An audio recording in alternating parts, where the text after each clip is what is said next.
Listen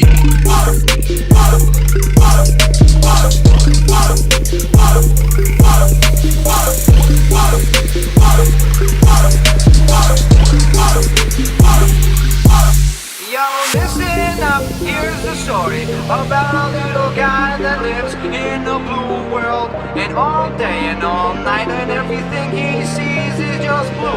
Like him, inside and outside, blew his house with the blue.